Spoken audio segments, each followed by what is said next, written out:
it's Jason. I'm here with the 91 Range Rover Classic, and I got an issue. My V came off. Luckily, it came off because I was washing the car, and as I was washing it, I hooked it and yanked it off. But that double-sided tape has left a little bit of gunk, and what I'm going to do is get that gunk off so I can put the letter back on. The first process is to get that off. I'm using this decal remover.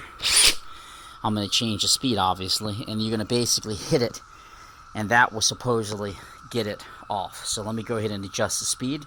So you can see it's definitely taking it off.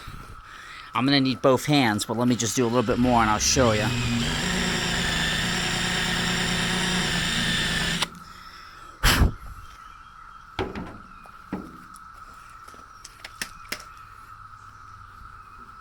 It's coming off real nice. So let me knock the rest of this off and I'll show you how it looks at the end. So I'm really happy with how it's coming off. I'm going to go ahead and do a little bit more, but it gave me a nice clean surface. Initially I was trying a little bit of WD-40 actually to scrape it and Magic Erase when it got nowhere. This is remarkable. So when I put it back on, it will have a clean surface with no residue. Okay, so you can kind of see what it used to be, but there's absolutely no texture. None. So that means I should be able to put the Range Rover, I guess it is, back together. I'm going to show you how I'm going to do the decal next. Okay, so I'm in my office and I'm going to use this 3M super strength molding tape. This is used to hold on different moldings as well as logos and whatnot on cars. This is a a 5-foot roll, and I think it was $10.99 at Napa. I'm going to use just a regular X-Acto knife, and then I've cleaned the back. So what I'm going to attempt to do is get the stickiness just on the V part, and I'll show you how I intend to do that, and then cut around the areas that I don't want it. And then I'll pull off the backing, and I hope go to the car and stick it on. So basically I've stuck the label on, and then I'm going to take my X-Acto knife as if I was doing like a vinyl decal and cut. So then when I flip it over, it should just be that backing that has it, and I'll do the same for the other side. So you can kind of get a sense of how I'm approaching this.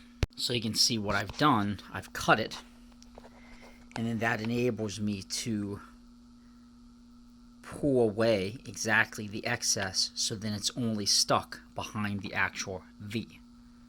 And you're going to want to just trim up and all the excess off. Okay, so I've cut it all away. This is the excess.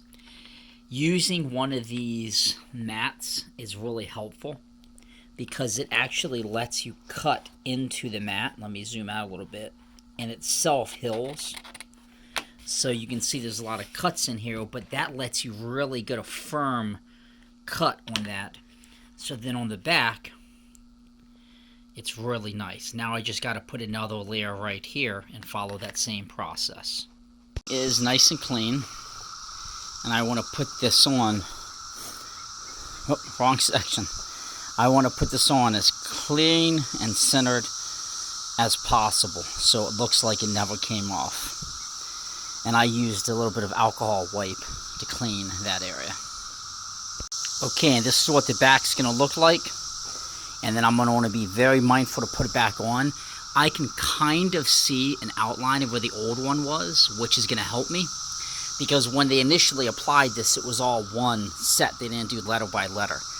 And granted, this is the aftermarket lettering. This isn't how it came in 1991.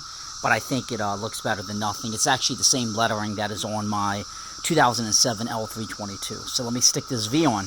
Okay, it's on. I've measured it.